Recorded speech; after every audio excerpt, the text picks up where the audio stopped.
yourwellness.org. This is our first podcast. I'm George Brunneman. This is Keith Tenenbaum. Welcome. I thought we'd take this opportunity to kind of get started at the basics. What is wellness? How do you measure it? Yeah. And how do you achieve it? So the starting definition I always use is wellness is being able to get on the floor to play with the grandkids and then be able to get back up again. But clearly it's more than that. That's kind of like the base level. Once you get there, you're in good shape. But what is it you think of when you hear the word wellness? I think that wellness is like the opportunity to be able to reach your goals, to be able to do the things that you want to do when you were younger and you said, my retirement's going to look like this. So what do I need to do to make sure, to ensure that that's going to be that way? And that the people that are in retirement are able to transform their lives so that they can enjoy their retirement.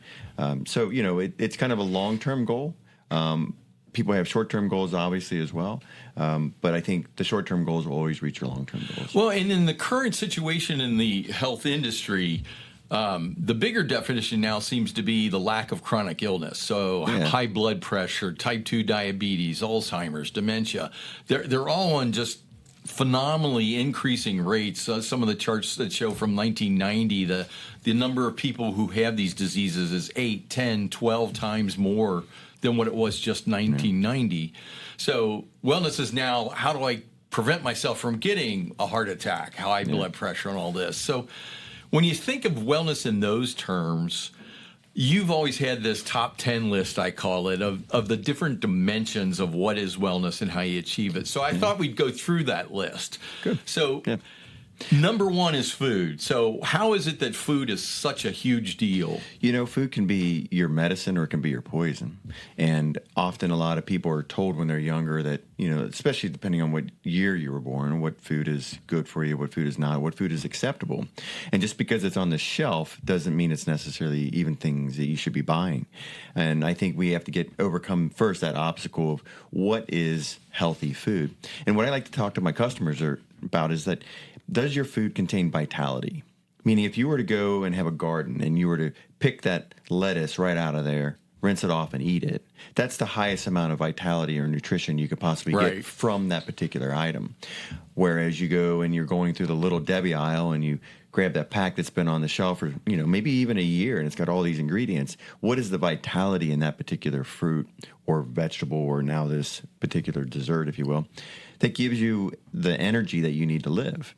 Beyond just the pure sugar, or in this case, high fructose corn syrup. But exactly. I remember we could break it down into elements and the ingredients. We could go and say, okay, what is this particular ingredient doing for your body? How's it managing your metabolism? But the first thing that I like to introduce people to is the concept of the vitality of the food that they're actually eating. And then it's ironic when you start to look at it from those lines, then the bad ingredients just naturally fall away because it doesn't have any vitality to it.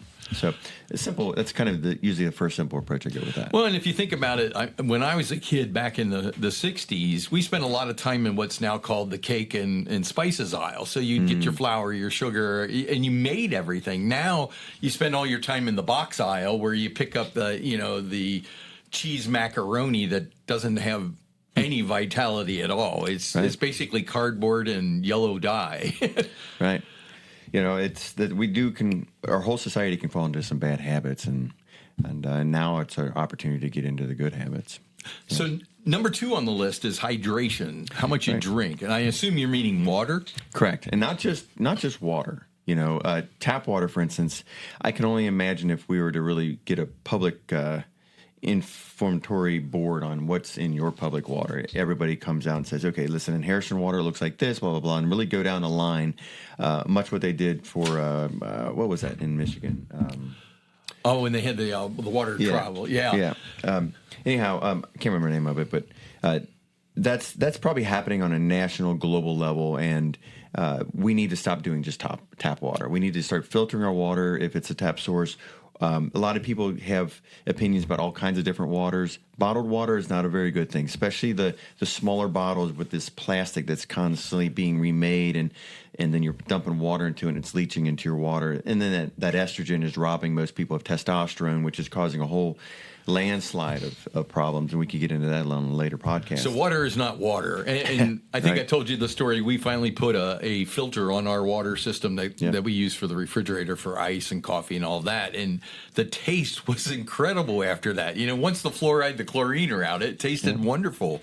And now when I go to, like, even in Cincinnati water, which is like the gold standard in the country, everybody measures their water quality against the city of Cincinnati. I don't know if you knew that, but they actually do. But even then, I can tell it immediately. I can smell the chlorine. I can taste the difference. If you go to Eastern Indiana, where we lived for a year, I could not drink it because as soon as you got it out of the tap, this is Bright, Indiana, the water smelled like chlorine. It was like being in a pool. So, I mean, it was just crazy, the differences. But so get a filtered water. Yeah, filtered water. I like reverse osmosis, and a lot of people argue that reverse osmosis takes all the minerals out of your water, so therefore you shouldn't drink that. If you're only living on water, then you need the minerals, but you have plenty of food, you have vitamin supplementation. Adding a drop of Celtic sea salt to your water can be a fantastic opportunity to be able to have a good filtered water and it have elements back into it. Well, then the big question I always hear is how much water? I drink a gallon a day, actually. I think that the water should be at least half your body weight in ounces, and then fluctuate with your amount of activity that you're doing. If you're sweating and you're working out hard and you're just literally draining out of your system, or you're breathing more, because we do lose a lot of water out of our breath, then you're going to want to increase that water demand. But if you're sitting around just kind of not doing much, you at least have to be at half your body weight in ounces. Well, sitting around and not doing much is number 4 on your list. But before that was sleep.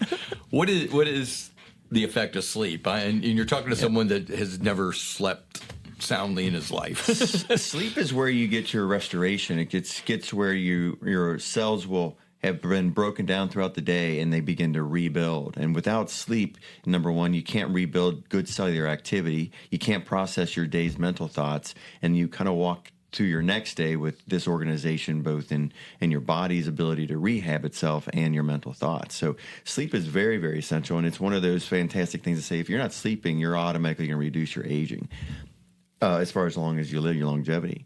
And I also believe that sleep has a very powerful effect on how you view your life and in your motivation. And if you're not sleeping well, then you're less likely to be optimistic. And so therefore you're more pessimistic, and you know what pessimism can get you there. Yeah. I've been accused of being extremely pessimistic through my life, so maybe that goes into the sleep thing. So, and I will prioritize sleep often, and that's sometimes if there's a medication that I'm prescribing, even though I don't like to prescribe medications.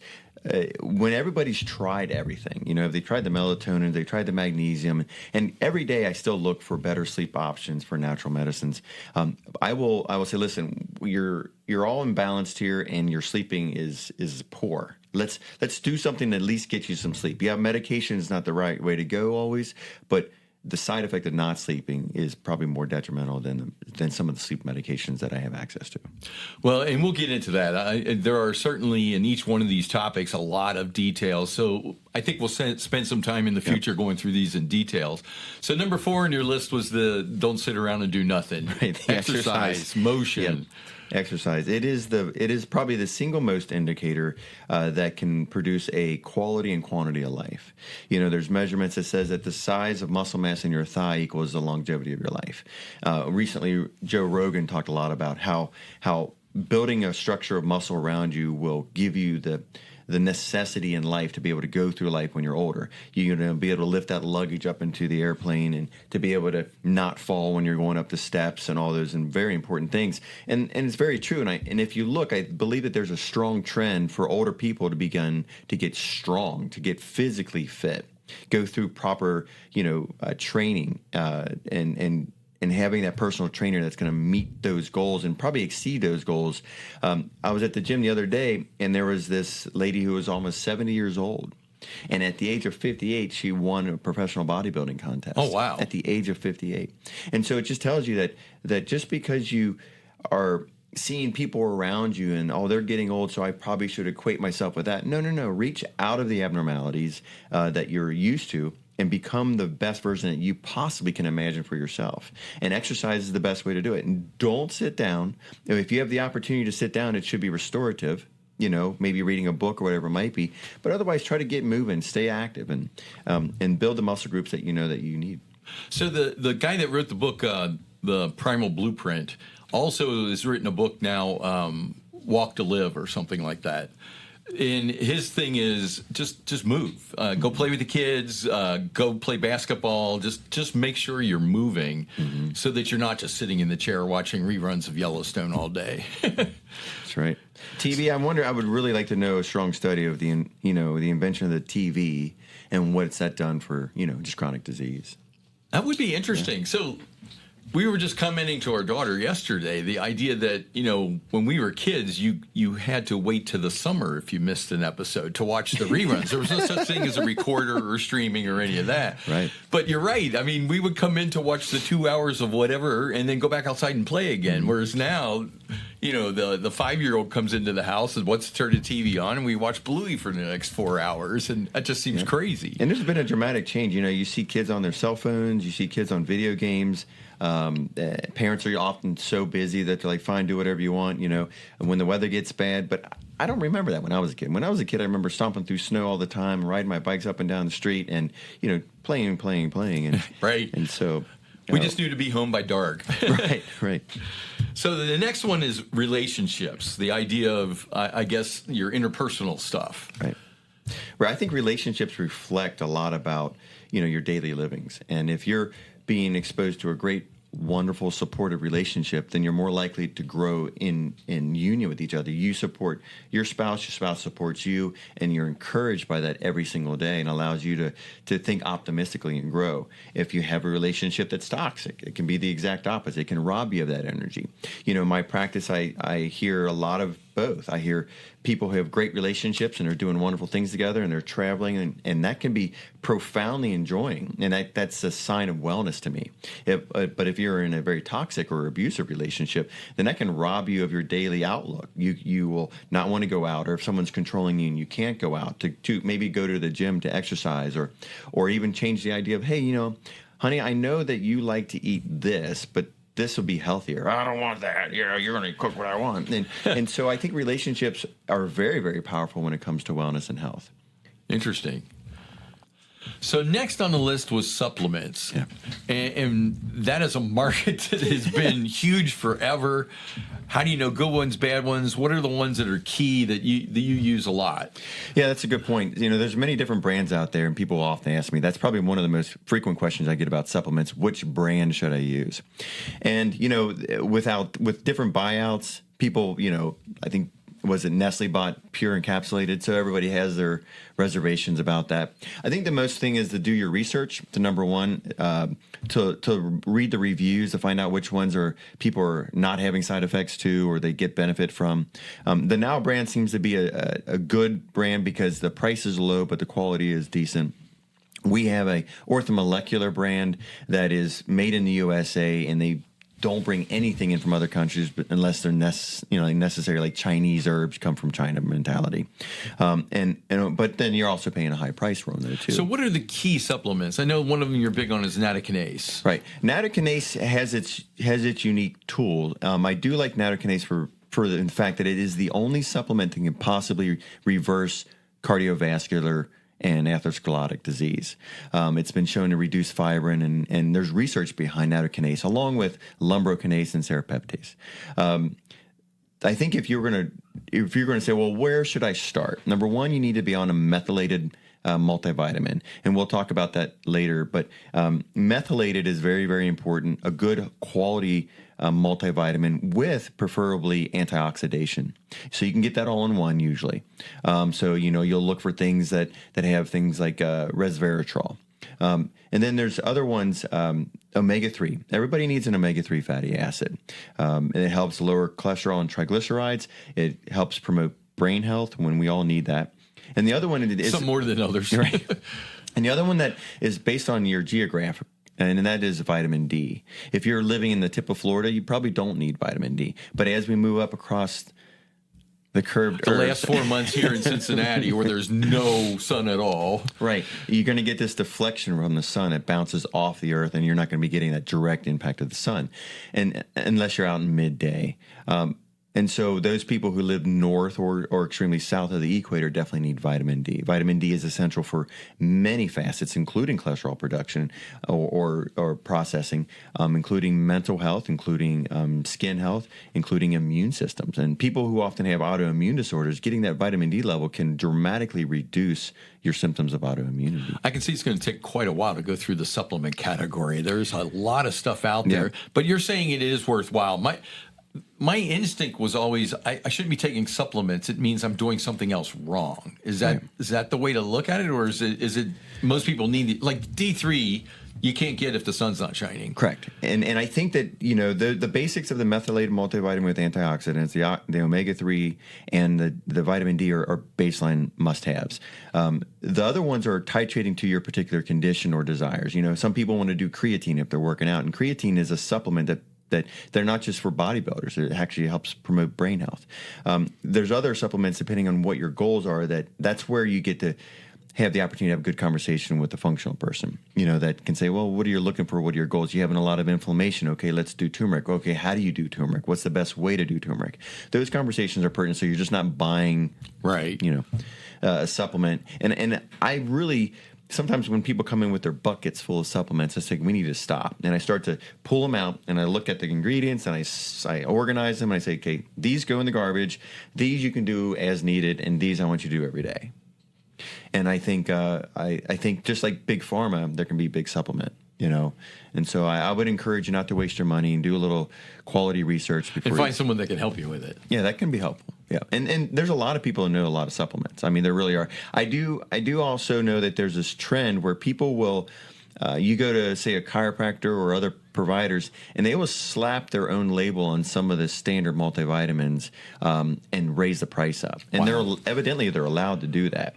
And so I highly encourage you to also, be due diligent on your pricing and making sure that the product that you're getting is what it is, what it says it is, and cheaper isn't always better. So the next one is something that's become a fad. I wasn't even aware of it. The idea of fasting and intermittent fasting. So why is it good to basically go these long periods? Well, the period and duration depends on kind of your needs. If you're someone who is very, very, very active and you need that high caloric intake, such as bodybuilders or people who are running and exercising every other day, your caloric intake goes up. And so it's probably very important for you to eat. And so therefore your fasting should be a very narrow window. Let's say you choose to fast one day, out of the month, or one day every other week. Where there are some people who are their BMI is elevated, and they've gotten to a bad pattern where they're just eating too much. And so therefore daily fasting would be important for them. Someone who maybe skips breakfast, and therefore you're eating 2 meals a day, or maybe sometimes even 1 meal a day, depending on your needs. But what that's doing is, when you're fasting, you're taking your stored energy, the energy that you don't need, that's surrounding you. Otherwise known as fat. Yeah, basically. And you convert that into glycogen, and that feeds your brain in very, very powerful ways. It's called ketosis. Ketosis is a very, very neat thing to be in as far as energy production, mental clarity. But just make sure you're drinking plenty of water with it. And that's sometimes where people make that mistake, is they don't have a good diet and they don't have a good hydration, and then they start messing their system up. So it is important to get that balance right. However, there are fantastic benefits of letting your gut rest. Because if you're always eating, your gut's always doing something. Therefore, that circulation isn't going to your brain or to your other sources of your body that maybe even need healing.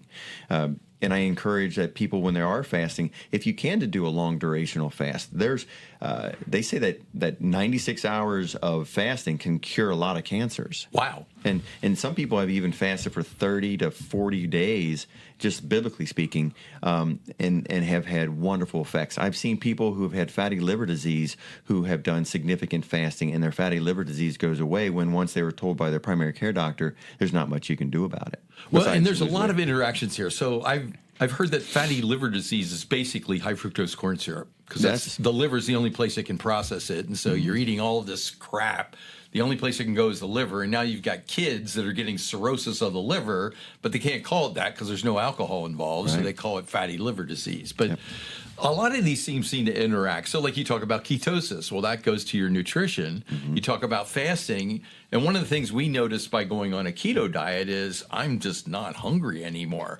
We haven't eaten breakfast in 6 months because there's just no need. You're not hungry. Right. It's a sustainable energy source. And what's interesting about the liver, and this might be a theory that some other people share with me, is that the liver is a very large organ. And a lot of that circulation has to move through the liver before it goes back to your heart. And the liver's job, its number one job, is not so that you can filter your blood. It's actually so that you don't die when you don't eat. It converts all the stored energy into sugar for your brain. If we didn't have a liver, we would go into basically a diabetic coma because our blood sugar every time you didn't eat. Right. And so, and some people's liver needs a little bit of coaching before they can get into that state. But as I mentioned earlier, the circulation goes through the liver. It feeds the brain, all that fantastic stuff. But if there's congestion, you're not going to process those carbohydrates. You're not going to process the cholesterol, and you're not going to be able to move the blood back to your heart. And it's going to create a sense that your heart needs more blood. So guess what? Your blood pressure goes up. So now you see why we have high blood pressure, high cholesterol, and diabetes. Work on the liver, and a lot of that begins to get better. Interesting. Like I said, we're going to get into these details throughout the series here, but I just wanted to make sure we hit all of them.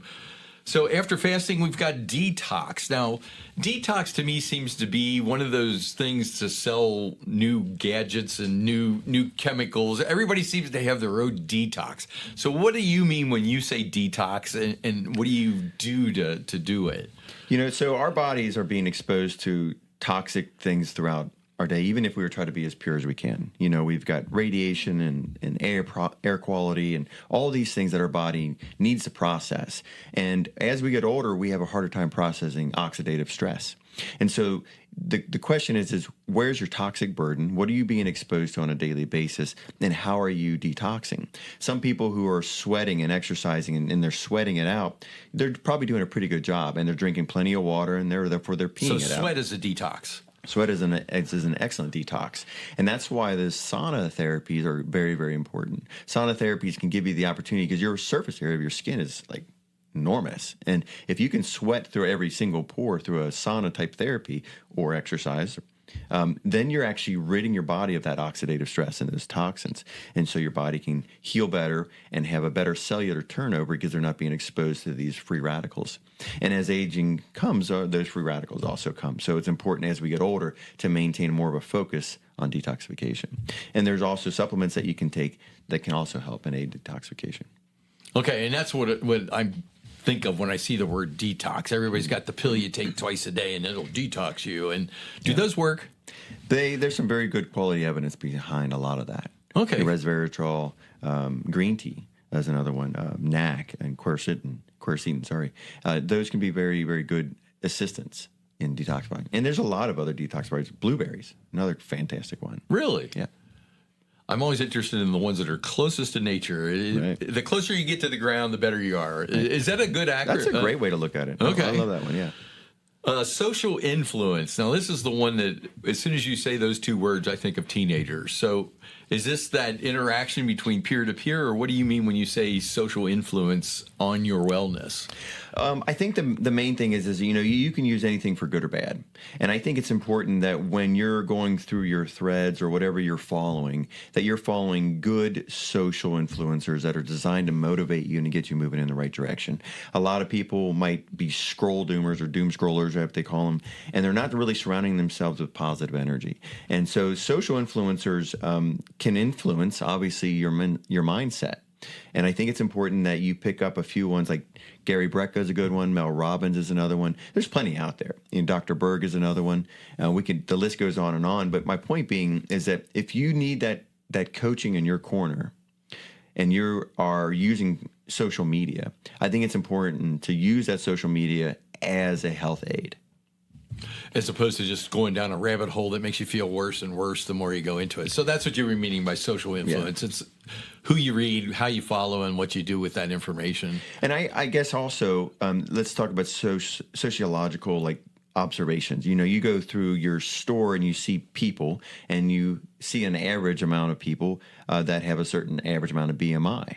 That influence, say, in Cincinnati could be much different than when you're in Naples, Florida.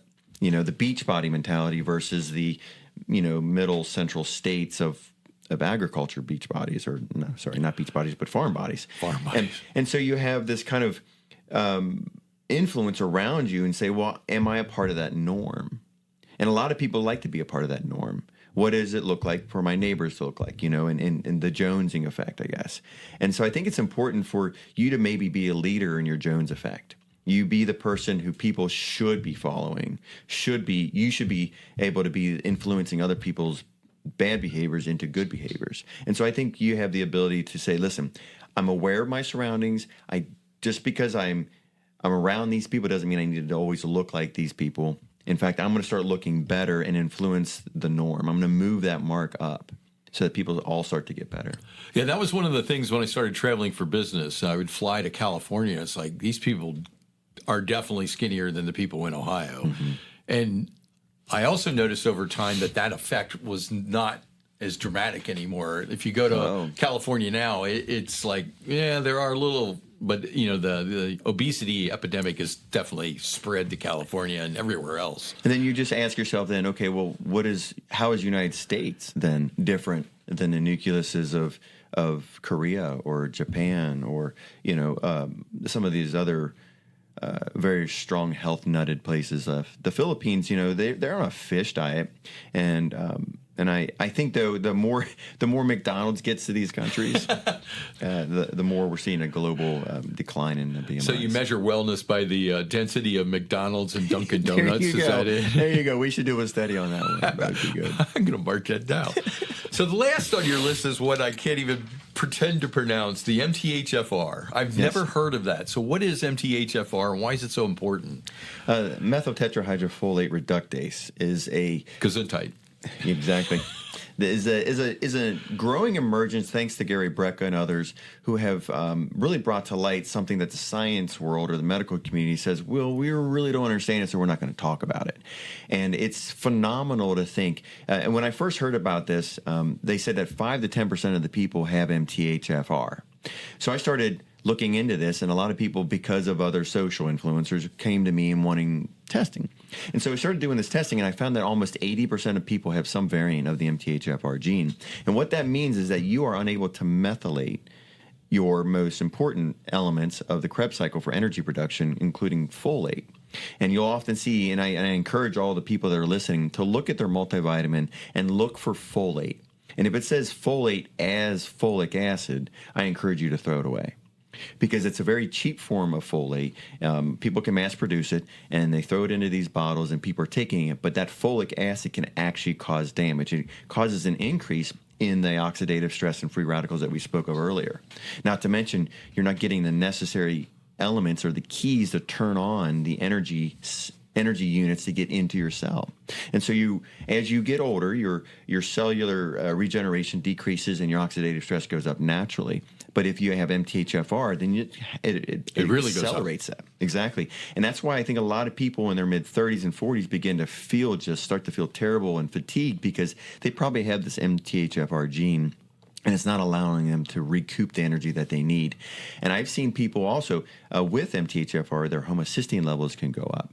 And homocysteine levels have detrimental effects to your blood pressure. And I've seen people where we fix that and their blood pressure comes down, their depression, their anxiety comes down, because that's a side effect. Digestive issues begin to get better. A whole slew of things begin to get better, but it's subtle. 3 to 4 months of getting the right stuff, getting the folic acid out of your diet, and then you're like, why wasn't I told this earlier? It's because the medical community never took it serious. And I guarantee if you go to your doctor right now, the standard doctors, and you talk about MTHFR, they say, oh, we don't test for that anymore. In fact, there's a lab, I'm not for sure if it's one of the larger hospitals here that says that they don't test for it anymore. They do not have that test. And I just was like, wow, it's pretty interesting. So even as the understanding gets higher, the mass market healthcare is getting lower on this. Right. Because, there's not a pill for it. There's not a high-grade, expensive pharmaceutical that they can give you for this. Right. So we're back to the root cause problem that we always talk about, which is, healthcare right now is sick care. You walk in, you've got a symptom, they've got a pill. You got a symptom, they got a pill. It seems like most places don't ask the next question of, well, what's causing this symptom and how do I stop that, as opposed to covering it up. And I think the biggest cause, the biggest root cause of the problem here is a global greed. I think everybody's making decisions based on money. How can they get money out of X, Y, and Z? And it always comes back to money. You know, like you mentioned about the high fructose corn syrup and the soy, all the soy seed oils and all that, and how that was a narrative to promote and push that, because soy and corn come together, and so next thing you know, everything's made with corn and soy, and those type of lobbyists is what's destroyed it, because it's all about money. And same thing with pharmaceuticals, same thing with insurance companies. That people think that, you know, insurance is necessary. But insurance, ironically, is one of the probably the most detrimental things that has happened, because it's raised the price of healthcare. So now everybody's gouging everybody else just to be able to, you know, stay afloat. Right. And so they're trying to find more ways to get more money out of people, because it's the insurance companies that are gouging both you and the hospital industry. And if the hospital industry just had a novel idea and said, listen, we're gonna get rid of insurance companies, and you're gonna be able to sign up to a local institution, like say for our area it might be TriHealth. And you say, well, I'm going to select TriHealth, so I'm going to pay my insurance directly to TriHealth. I'm going to pay a small amount, and that money goes directly to that hospital industry, and that hospital can promote for its patients the money that's coming in by the community to help buy good quality materials, and the better customer care they give and the better services they give, more people will come to that unit, and then more people will get direct response from that hospital. And then by cutting that middleman out, all rates go down. The hospital doesn't have to bill you as much. You don't have to pay as much as insurance. The doctors and the nurses can get paid an adequate salary, and get rid of those people. You've gotten rid of the whole 10x growth in administrative staff just to process the insurance. Hey, when you drive past an insurance building, it's big and it's huge and it's lined with all these cars that are really, really nice. For what? You know, just get rid of those, and we'll see how that works. So that's interesting. Well, let's back up to the 10,000 foot level.